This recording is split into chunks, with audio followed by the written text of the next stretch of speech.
Quero convidar assim os irmãos a abrirem a palavra de Deus em Atos capítulo 1, por favor. Atos capítulo 1, por gentileza. Atos 1. Livro de Atos, capítulo 1, versículo 1 também. Hoje nós iniciamos uma nova série, a série de Atos. Finalizamos uma série hoje pela manhã, a série de Tito. E com aquela série de Tito, finalizamos uma ideia ampla do que era a igreja nos pensamentos, na forma como Paulo trabalhava, o que ele esperava da igreja. E estamos iniciando hoje um propósito de termos esta série também. Temos muitas séries aqui em Santo Amaro. Nossos pregadores, a maioria deles, prega em série. E eu estou iniciando mais esta série, a série do livro de Atos então. Atos capítulo 1. E eu lerei alguns versículos, primeiramente até o versículo 5.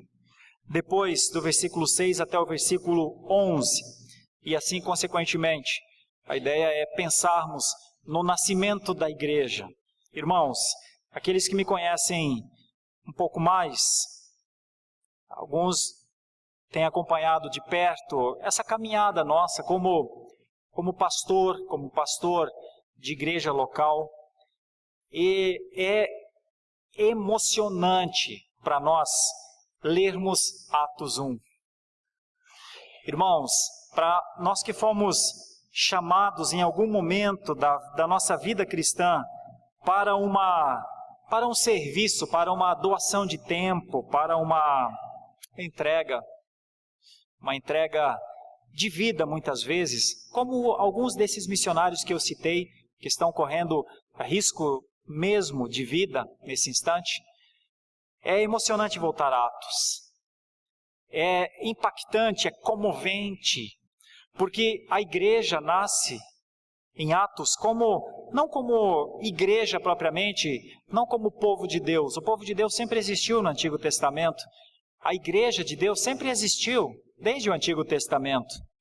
Mas o cristianismo vivo, esse cristianismo marcante, esse cristianismo como uma insígnia que não pode ser modificada, como uma cicatriz que ninguém pode apagar, esse cristianismo como um modelo de ser, esse cristianismo que faz o coração dos cristãos ser movido a práticas de resistência. Esse cristianismo nasce aqui. Esse cristianismo nasce dessa maneira. Esse cristianismo nasce como uma confirmação de quem é o centro desse cristianismo. Esse cristianismo nasce com uma pessoa referencial. O cristianismo não é uma filosofia idealizada por estudiosos. O cristianismo é uma semente que nasce, que brota de um toco seco, como nós lemos em Isaías capítulo 6. O cristianismo é um movimento que nasce contra a esperança. O cristianismo é um grupo de pessoas que tem tanta certeza, mas tem tanta convicção, mas é tão claro para eles que Jesus é o seu Redentor, é tão claro para eles que Deus se manifestou em graça na sua direção, é tão claro para eles que o seu problema existencial foi resolvido, é tão lúcido para eles que o perdão dos pecados é possível, que o sacrifício expiatório é suficiente. É tão maravilhoso saber disso, é tanta gratidão, é tanta honra, é tanta convicção, que eles não encontram satisfação em outras coisas que não ser um bom cristão.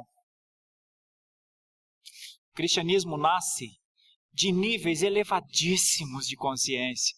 O cristianismo não nasce como um movimento acéfalo. O cristianismo não nasce como um movimento de avalanche emocional. O cristianismo não nasce de um povo, ou a partir de um povo, que em algum momento fica encantado pela história de Jesus. O cristianismo não nasce de acordo com as histórias, as lendas. O cristianismo nasce a partir de um homem que morre numa cruz. O cristianismo nasce a partir de uma condenação injusta. O cristianismo nasce a partir de um traidor que trai o seu mestre. O cristianismo nasce a partir de um tipo de perseguição que aparentemente gerou a vitória aos perseguidores, mas alguns dias depois renasce. Um túmulo é aberto, uma pedra enorme é removida, seres celestiais adentram a esfera fenomenal do homem, os limites do homem, para dizer: esse é o tempo, essa é a plenitude dos tempos, dobrem-se povos à vontade de Deus. Deus enviou o seu Filho para que existisse um povo, um resgate. E então, meus irmãos, desde os primeiros foram ver aquele túmulo vazio, até talvez você que está entrando pela primeira vez numa igreja cristã nessa noite. Para todos estes, a suficiência de um Redentor. Para todos estes, a marca indelével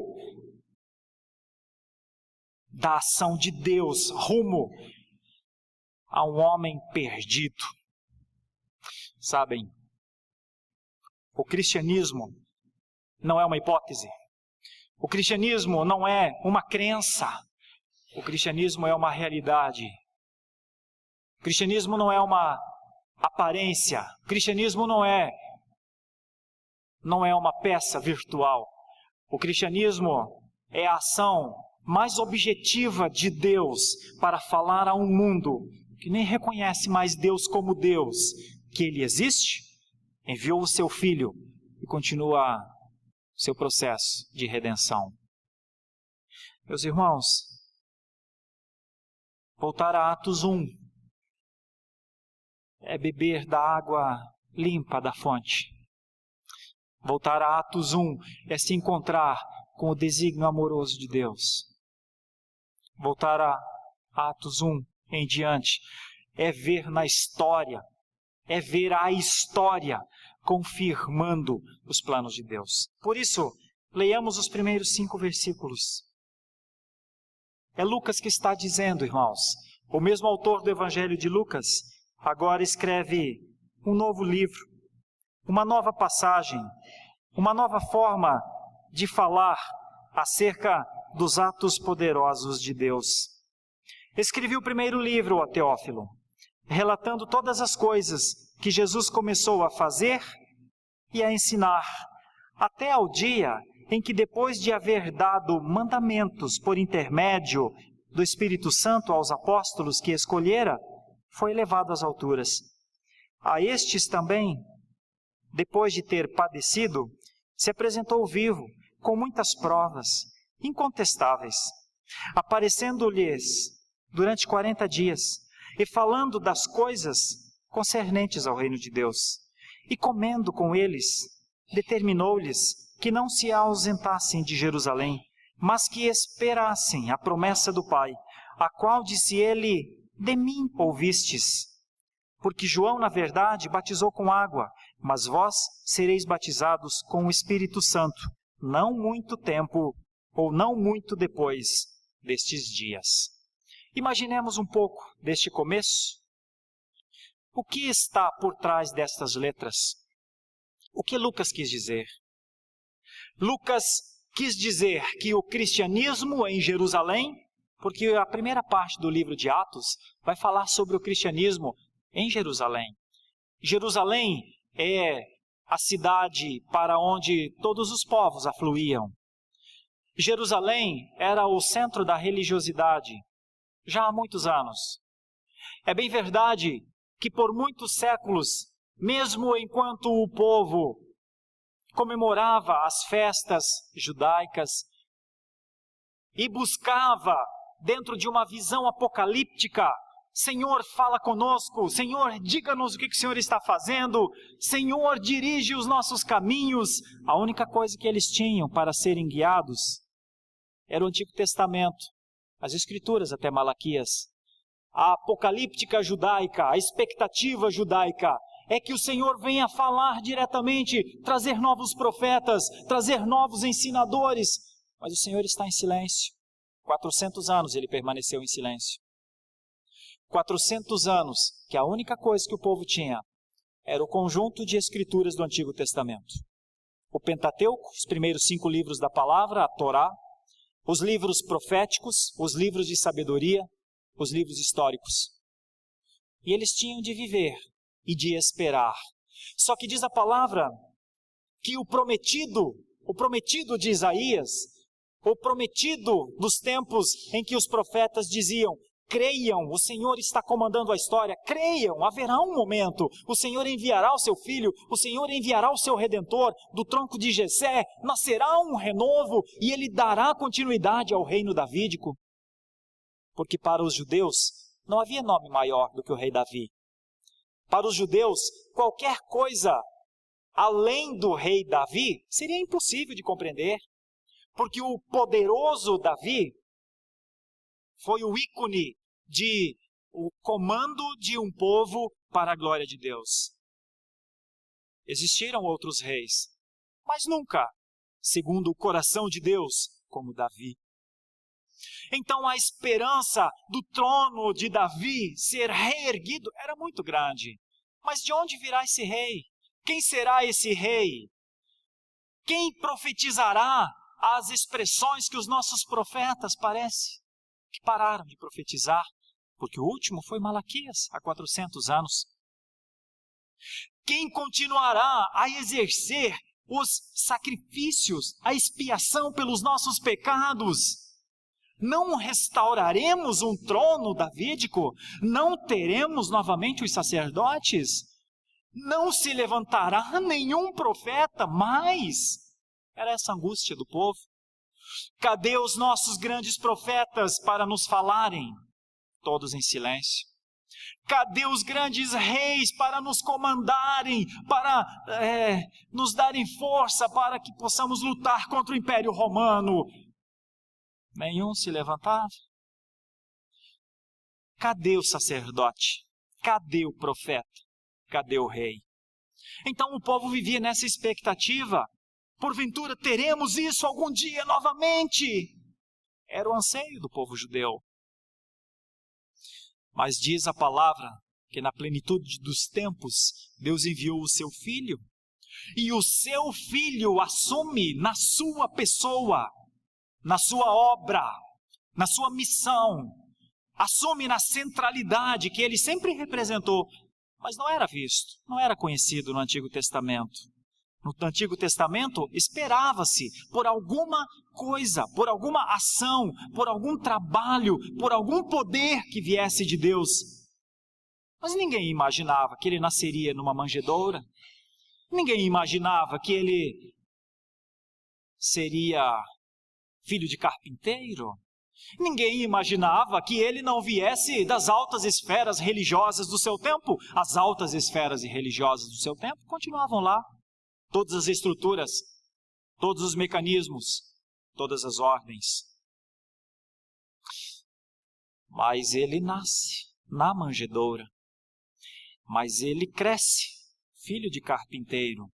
Mas ele caminha por aqueles lugares no início do seu ministério, chocando as pessoas, assustando outros, levando outros às lágrimas, pregando o evangelho do reino com a digna paixão do Filho de Deus, que anuncia que o tempo é próximo, que o tempo está acabando, que o reino dos céus chegou e que ao povo de Deus cabe arrependimento.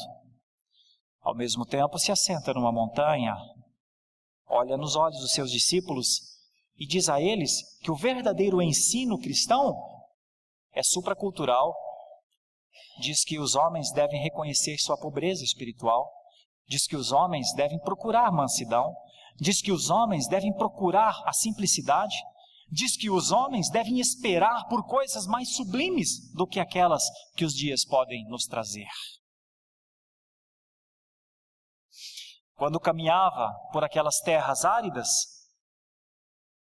ao olhar os doentes, ao olhar os impedidos pela natureza humana de serem e de viverem com um mínimo de dignidade, diz a palavra de Deus, compadecia-se. Diz a palavra de Deus, curava-os, assistia-os. Então nós temos, na plenitude dos tempos, aquele que foi confirmado por Deus. Foi confirmado por Deus ao longo de 3 anos de ministério, como, não o fundador do cristianismo, como o próprio cristianismo. O Cristo do cristianismo, o cristianismo do Cristo, em que as palavras se confundem, são uma extensão uma da outra, não podem ser, obviamente, nunca separadas. Essa primeira parte, os primeiros 5 versículos, nos levam a entender a centralidade deste ser. Confirmadamente, segundo a palavra, o primeiro versículo diz que Lucas relatou as coisas que Jesus começou a fazer e a ensinar. Até o dia em que, depois de haver dado mandamentos, diz a palavra, por intermédio do Espírito Santo, aos apóstolos que escolhera, foi elevado às alturas. Quais são estes mandamentos? Os mandamentos, logo depois da ressurreição, Jesus comunicou aos seus apóstolos a realidade de sua ressurreição. Ele disse, um pouco antes da sua ressurreição, que haveria de morrer. Em João 14, ele pede que os seus discípulos não tenham seus corações turbados. Ele pede que os seus discípulos creiam nele. Ele diz aos seus discípulos que é hora de ir para a cruz. Ele diz aos seus discípulos que irá para a cruz e que após o fato da cruz, ele enviaria o Espírito Santo. E ele disse que o Espírito Santo faria um bem imenso a eles. Eles continuam tristes, eles continuam temerosos, eles continuam sentindo o vazio da ausência. Contudo, ele insiste, e ele diz, eu reforço que para o lugar aonde eu vou, existem moradas, eu os levarei para lá, só que neste momento vou eu, envio o Espírito, que fará o seu trabalho, o ministério que ele tem para fazer, mas nos tempos eternos, nos tempos certos, eu voltarei e eu buscarei. Lucas está relatando essa instrução acerca da ressurreição. Lucas está dizendo nessa expressão, mandamentos por intermédio do Espírito Santo, que Jesus falou do seu chamado como Messias.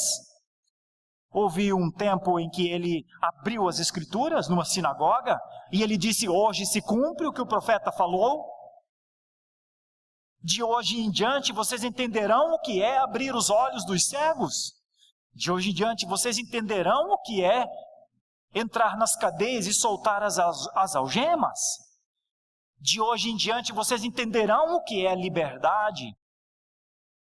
Quando Lucas está falando dos mandamentos que Jesus deu, certamente ele está falando da própria promessa do Espírito Santo. Quando Jesus disse que o Espírito Santo viria e que o Espírito Santo convenceria o mundo dos pecados dele e do juízo vindouro. Meus irmãos, Lucas está falando que o cristianismo em Jerusalém está sendo confirmado. Que o cristianismo em Jerusalém está sendo plantado, marcado, fincado como uma cunha na terra seca, que não pode ser arrancada mais de lá, porque a base desse cristianismo são o conjunto de cumprimento das promessas do Antigo Testamento. Lucas está querendo dizer, nos tempos certos, esta cunha, esta matriz fundamental, ela chegou, e então Jesus dá amostras da sua ressurreição, porque a igreja cristã, para a igreja cristã, é fundamental o fenômeno da ressurreição. Qualquer um dos movimentos de religiões mundiais, por mais organizado que seja, por mais evoluído que seja, não tem o fenômeno ressurreição. E por que não tem? Porque nenhum movimento pode, mas nem de longe, se equiparar ao cristianismo bíblico e redentivo, porque a redenção implica na ressurreição dos mortos. Jesus é o primeiro. E ele, ao ser ressurreto, mostra a todos os que virão depois dele que é possível vencer a morte. Qualquer religião no mundo falará de coisas magníficas, mas nenhuma tem uma solução para a morte. Sabe, voltar a Atos 1 é voltar a relembrar os anos iniciais de seminário para mim, os anos iniciais da minha conversão simples, sem entendimentos muito aprofundados, mas é voltar àquele começo do discipulado, quando me foi dito, na plenitude dos tempos, Deus enviou o seu Filho amado. E uma das canções que me acompanham ao longo destes 15 anos de ministério, e mais alguns anos de conversão antes, é Deus enviou. Porque foi a primeira canção que eu ouvi. Foi a primeira canção que eu ouvi e me fez pensar, e me fez entender. Deus enviou o seu Filho amado para morrer no meu lugar. E esse evangelho cantado fez diferença na minha mente. E enquanto eu ouvia aqueles irmãos cantando e cantando e cantando, eu fui entendendo que eu tinha sido alcançado por Deus. Voltar para Atos 1 é voltar ao entendimento dos mandamentos de Jesus por intermédio do Espírito Santo, aqueles que ele escolheu. Mas logo a seguir, o Senhor Jesus enfrenta, desafia as leis da gravidade, as leis da lógica, as leis do entendimento. O mesmo que na plenitude dos tempos nasce de uma virgem, agora é elevado aos céus. E então para o descrente, e então para o ateu, e então para o agnóstico, e então para todo aquele que aceita somente o fenômeno, diz que não pode acreditar nem no seu nascimento virginal, nem na sua ascensão. Na verdade, o cristianismo nasce, ou o cristianismo brota, o cristianismo emerge em Jerusalém, exatamente confundindo as noções, os limites do entendimento lógico. Olha, por que ele não nasceu no templo? Por que ele não nasceu de um sacerdote, de um profeta? Por que ele nasce de uma jovem desposada com um carpinteiro? Por quê? Por que ele nasce de uma virgem que seria depois e que geraria outros filhos? Por que ele nasce e vive à margem? Se não para confrontar o sistema religioso da sua época.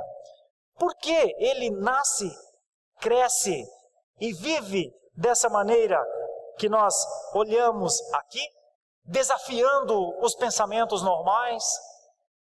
Por que ele se eleva ou é elevado às alturas, se não para que realmente permanecessem cristãos aqueles que entendessem isso por fé? O cristianismo é um grande desafio.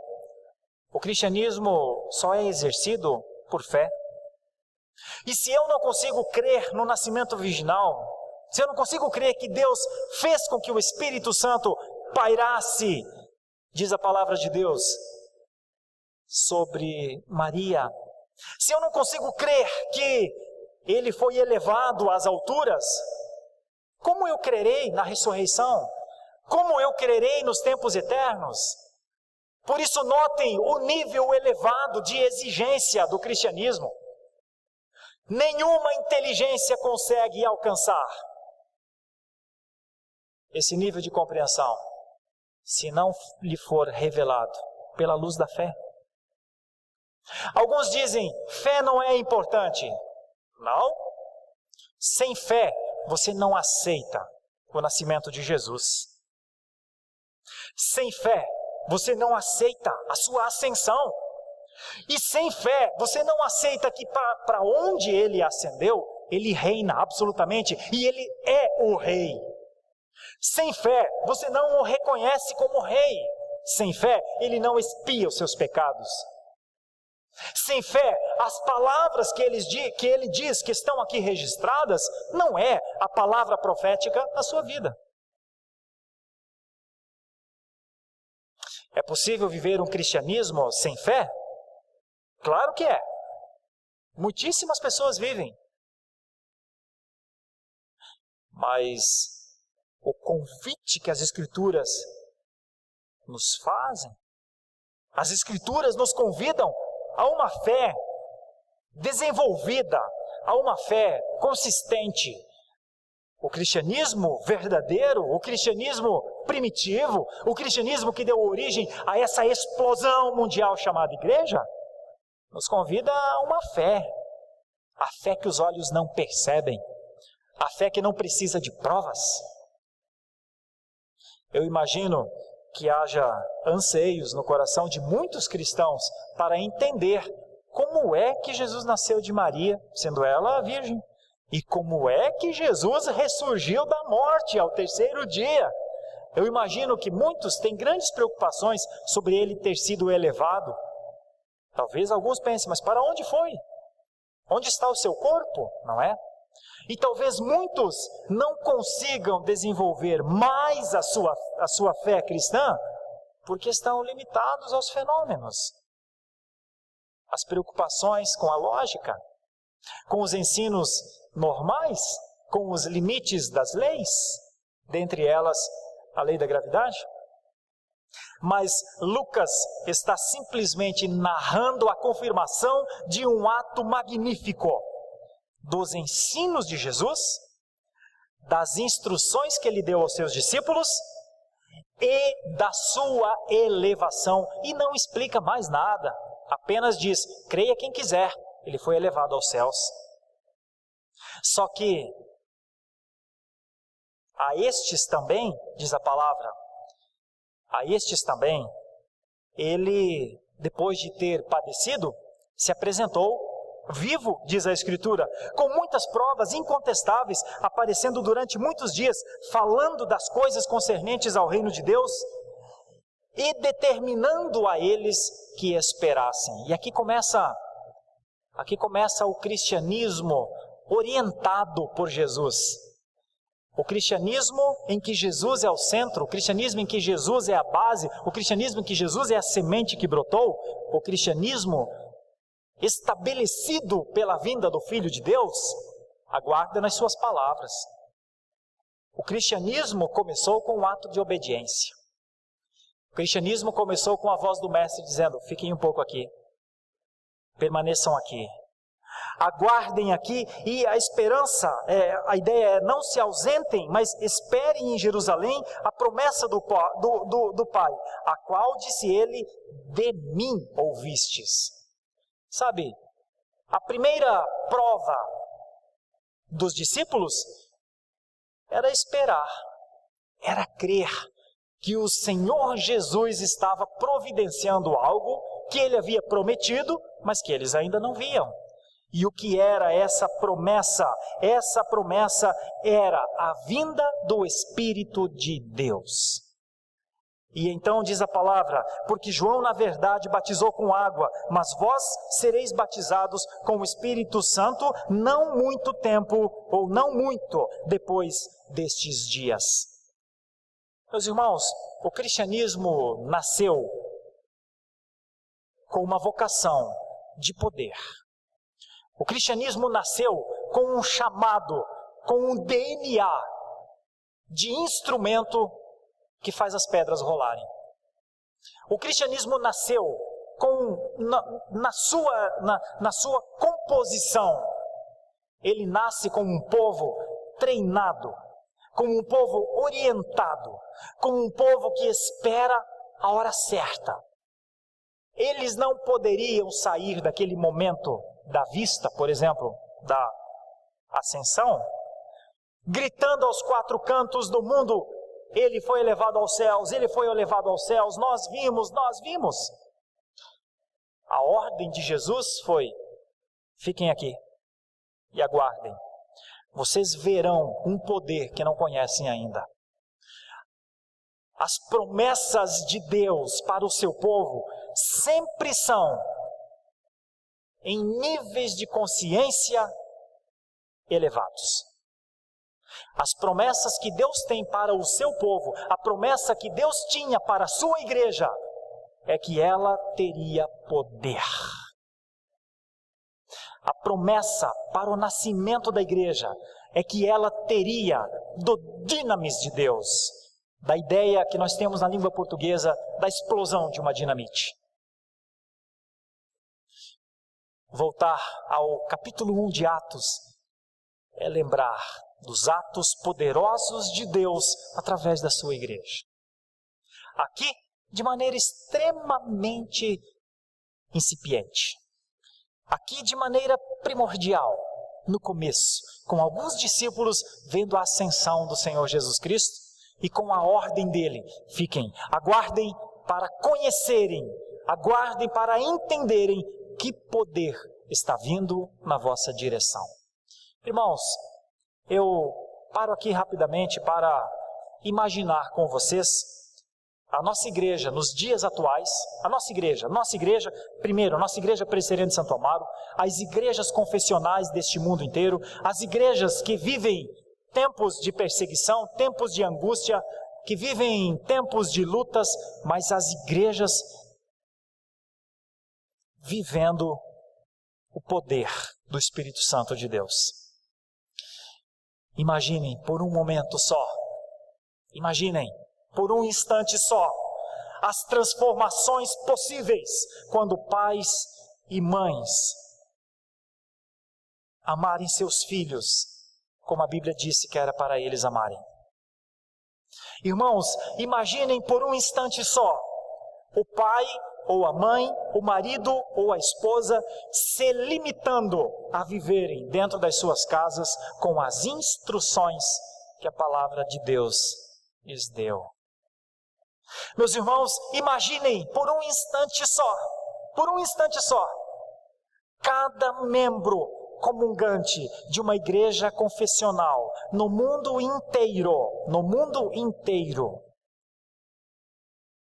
terem o discernimento da fidelidade, da palavra fidelidade. Imaginem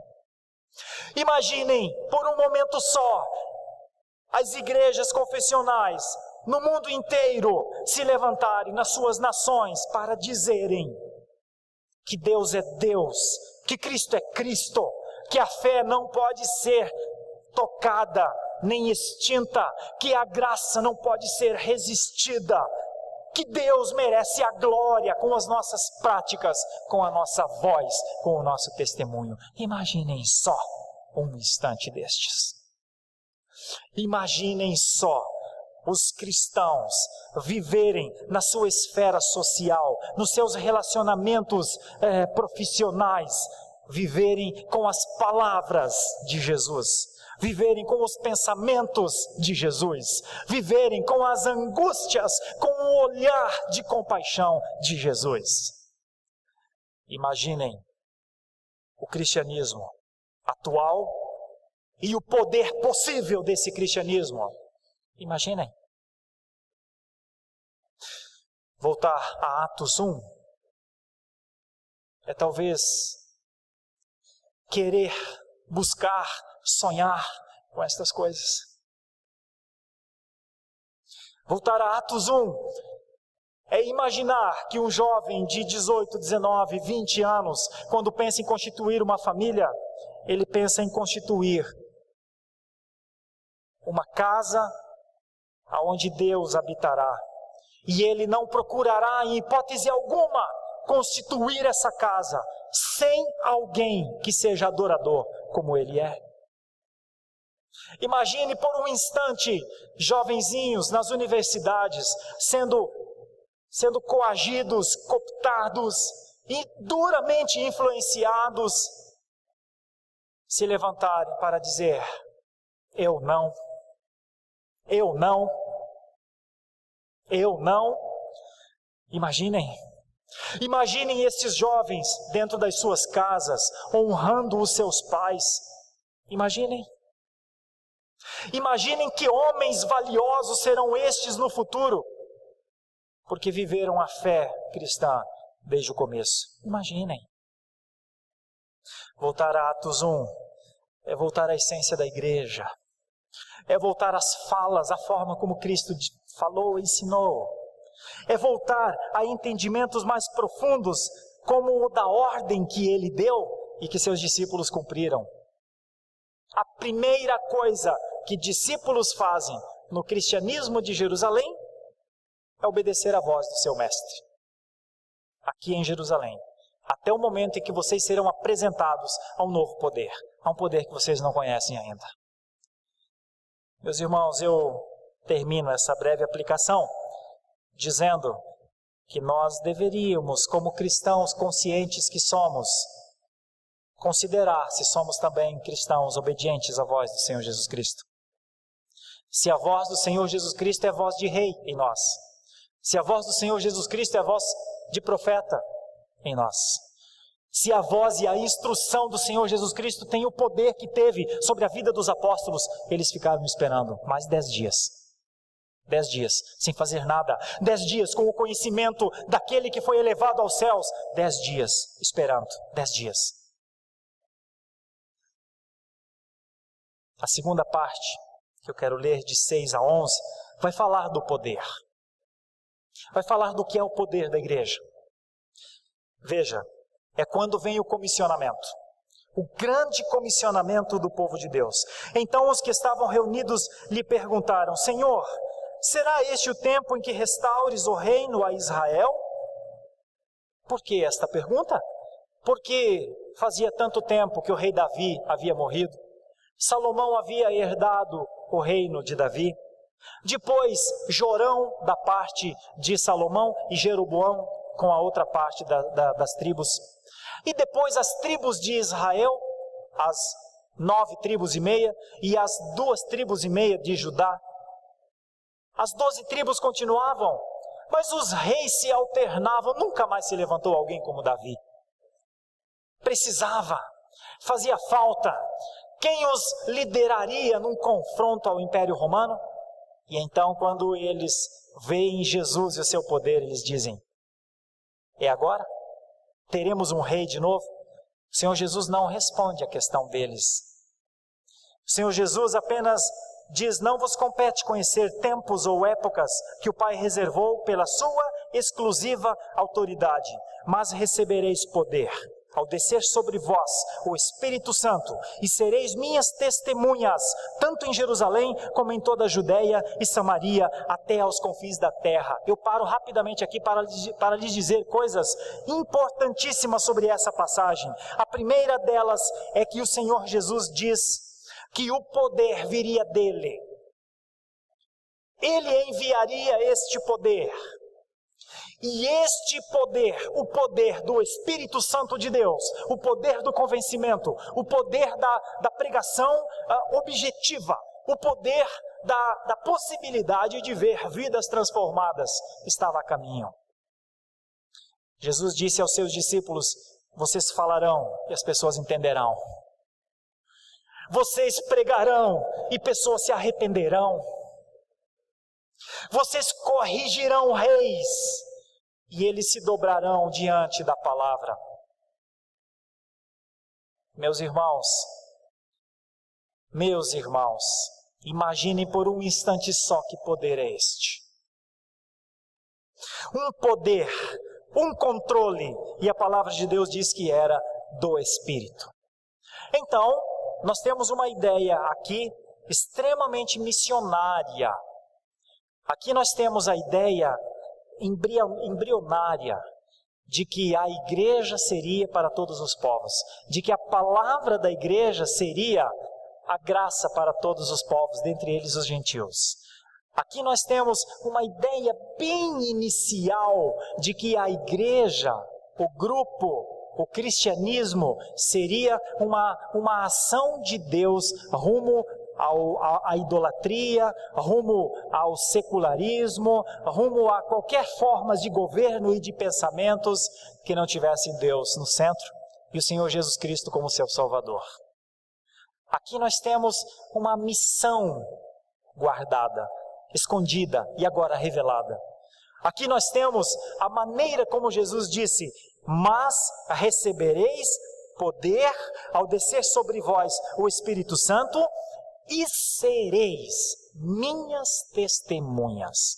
A palavra testemunhas aqui, conhecidamente de todos nós, é a palavra mártires. E serão os meus mártires de hoje em diante. E serão os que morrerão por esta causa. Quando o poder do Espírito Santo os tomar, vocês amarão mais a Deus do que suas próprias vidas. Enquanto o Espírito Santo de Deus não os tomar, não os encher, não os sustentar, vocês temerão perder amizades. Vocês temerão que as pessoas os ridicularizem. Vocês fugirão, vocês não quererão ser perseguidos. Mas se o poder do Espírito de Deus os tomar, vocês serão mártires se preciso for.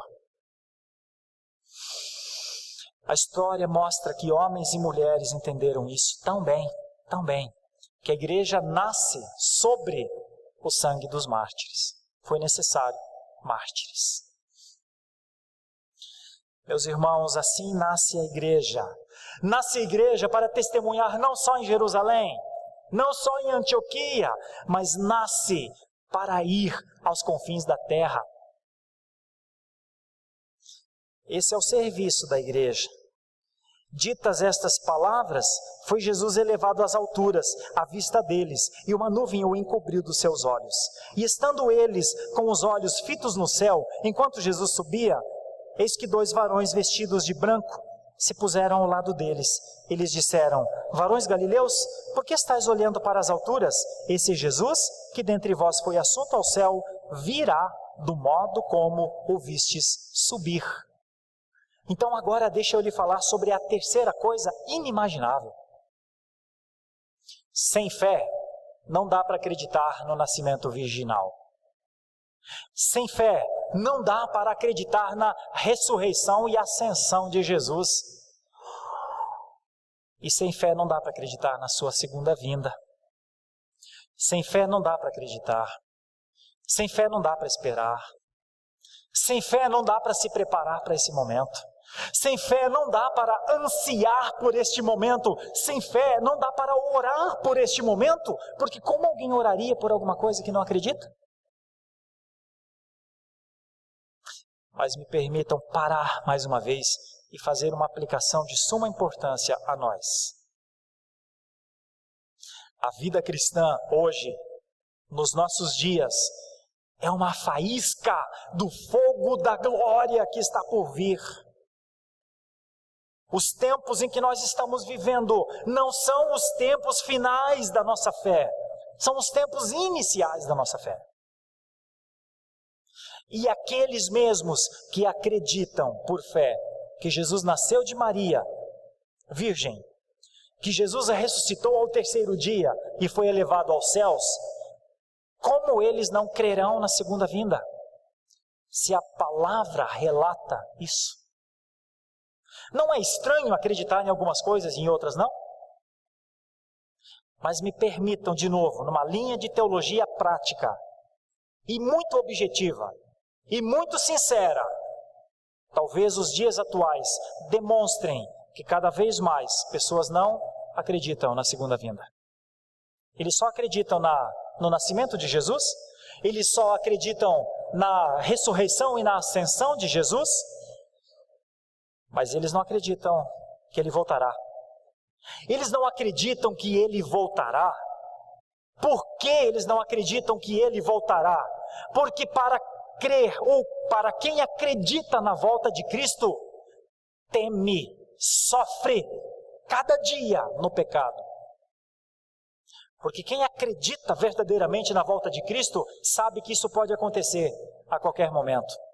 Porque quem acredita mesmo que Ele virá, como essas pessoas disseram aos discípulos, esse Jesus, que dentre vós foi assunto ao céu, virá do modo como o viste subir. Ou seja, para quem tem fé, Ele subiu. Para quem não tem fé, Ele foi para algum lugar, caminhou para algum lugar, mas não foi elevado aos céus. Agora, para vocês, discípulos que têm fé, que estão aqui olhando Ele ascender, e estão olhando Ele adentrar na nuvem, para vocês, Ele virá. Ele retornará. A sua vinda é certa. E para quem crê na segunda vinda de Cristo, como eu creria na segunda vinda de Cristo, deixando a minha vida enrolada? Como eu creria na segunda vinda de Cristo, sem me preocupar com a santificação, com o exercício de fidelidade? Como eu creio na segunda vinda, se eu não reconsidero minhas práticas pecaminosas? Ora, que fé é essa, senão uma fé falsa? Senão uma fé desconectada da Escritura. A fé conectada à Escritura faz a gente repensar antes de dormir. Como vivi hoje, Senhor? Como me apresentei como cristão hoje, Senhor? A fé conectada com as Escrituras está sempre trabalhando em nós. Senhor, assiste a minha vida, Senhor. Trata das minhas fraquezas, Senhor. Trabalha no meu ser, Senhor. Refaz a minha matriz de pensamento se preciso for, Senhor. Desconstrói a minha vida, o meu jeito de pensar se preciso for, Senhor. Eu não quero me conformar com o meu jeito de ser, Senhor. Uma fé conectada com as Escrituras está sempre tratando do ser humano. Uma fé desconectada das Escrituras permanece estagnada. Mas esse texto nos leva a pensar numa fé viva. Nos leva a pensar numa fé com prestação de contas. O livro de Atos, a volta a Atos 1, é voltar às essências iniciais de um cristianismo transformacional, de um cristianismo impactante, de um cristianismo que de poucos homens, pouquíssimos homens, o Senhor lhes deu poder para serem missionários por todos os cantos do mundo. Graças a esse poder, o Evangelho chegou até onde nós estamos hoje. Meus irmãos, eu quero finalizar essa meditação em Atos 1, considerando essas duas coisas. Do versículo 1 até o versículo 5, nós temos uma ideia muito forte, muito significativa da confirmação das provas de Jesus como o centro da religião cristã. Não existe religião cristã sem Jesus. Não existe cristianismo sem Cristo. Não existe práticas cristãs dissociadas dos ensinamentos de Cristo. O cristianismo, ele precisa encontrar o seu porto seguro em Cristo. Cristo é o centro. Todas as outras coisas partem de Cristo. Então nós temos uma ideia forte, Lucas narrando a confirmação do cristianismo em Jerusalém, na pessoa e na obra de Jesus Cristo. E nós temos os versículos 6 a 11, que são o conjunto de comissionamentos. Quando o cristianismo nasce, ele não nasce para ser a religião de Jerusalém. Ele nasce para ser a redenção dos eleitos no mundo. Quando o cristianismo nasce, ele nasce para ser o poder de Deus através da vida dos eleitos dele no mundo. Quando? Há 2000 anos atrás? Não. Há 2000 anos atrás, há 1500 anos atrás, há 1000 anos atrás, há 500 anos atrás, neste momento, daqui a 500 anos, se ele ainda não voltar. Qual é a força do cristianismo? O Espírito, o poder do Espírito de Deus. O Espírito de Deus controla as ações dos cristãos. Não são os cristãos que controlam o Espírito. É o Espírito de Deus que exerce o seu ministério no meio da sua igreja. Por isso, irmão, irmã, se você é um cristão, você verá logo à frente como é que Deus trata com a igreja. Como é que Deus ajusta o andamento dessa igreja. Como é que Deus entrega esse poder e diz: sejam poderosos assim, meus filhos. E você sempre se verá dentro de um grande movimento de Deus. A igreja é isso. A igreja nasce em Cristo. A igreja, como cristianismo, nasce em Cristo. E esse cristianismo imediatamente comissiona pessoas para um testemunho que mudará a vida do mundo. Você pode ter certeza, o cristianismo mudou o mundo.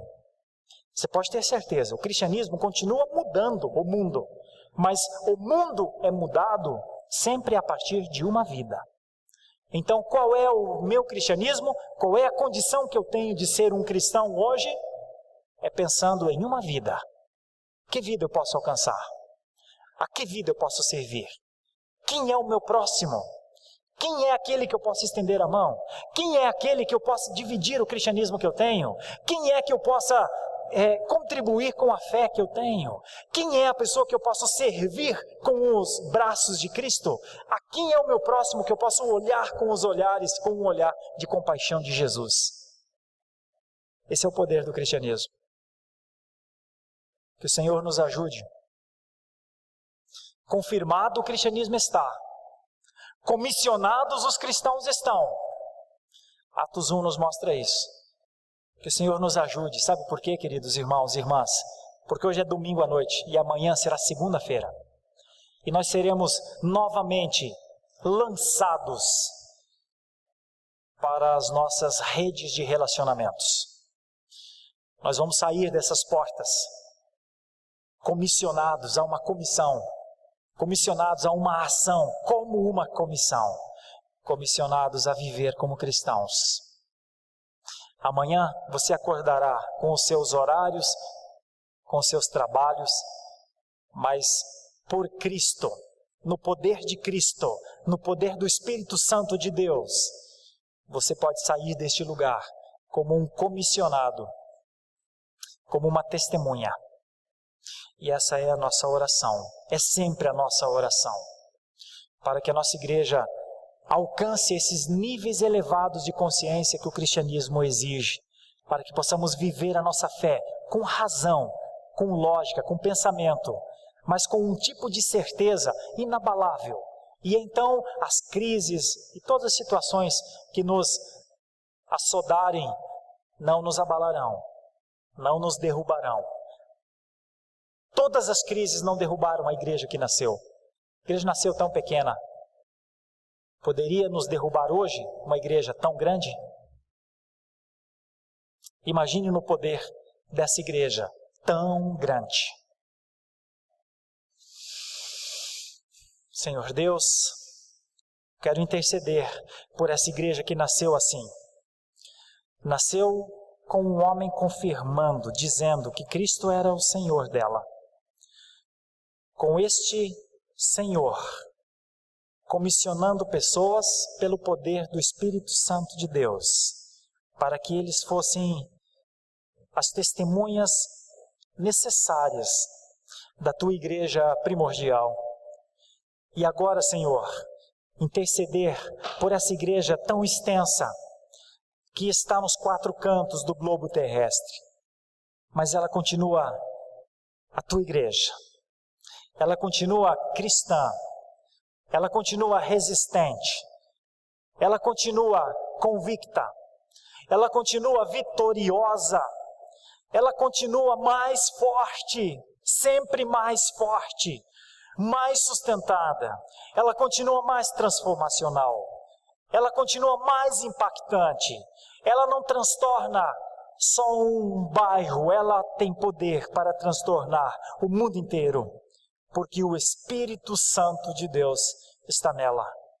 Ah, Deus maravilhoso, continue a reinar sobre nós, reina com o seu poder, pelo teu Santo Espírito, ensina-nos o caminho de um cristianismo assim, de convicções imutáveis, para que mesmo em meio aos dias mais difíceis, continuemos a nossa caminhada, continuemos a nossa luta. Continuemos o nosso ato de resistência. Continuemos com a nossa maneira de esperar. Ainda que sejamos ridicularizados, perseguidos, ainda que disserem todo mal contra nós, regozijemos, durmamos em paz, que nos reunamos em família, em comunidade, para celebrar tudo aquilo que o Senhor nos deu para fazer nestes tempos. Quero interceder por isso, Senhor, por uma igreja onde o Espírito Santo do Senhor é a dimensão do seu poder. Quero interceder por isso, Senhor, por uma igreja que fala no poder de Cristo, que vive pelo poder de Cristo, que testemunha pelo seu poder. Quero interceder por estes pais, por estas mães, por estes filhos, por estes funcionários, por estes amigos. Quero interceder para que o Senhor nos dê razão, nos dê consciência, nos dê tudo aquilo que é necessário para que vivamos um cristianismo nos dias atuais, tão bíblico quanto foi o cristianismo de Atos dos Apóstolos. Assim oramos, em nome de Jesus. Amém.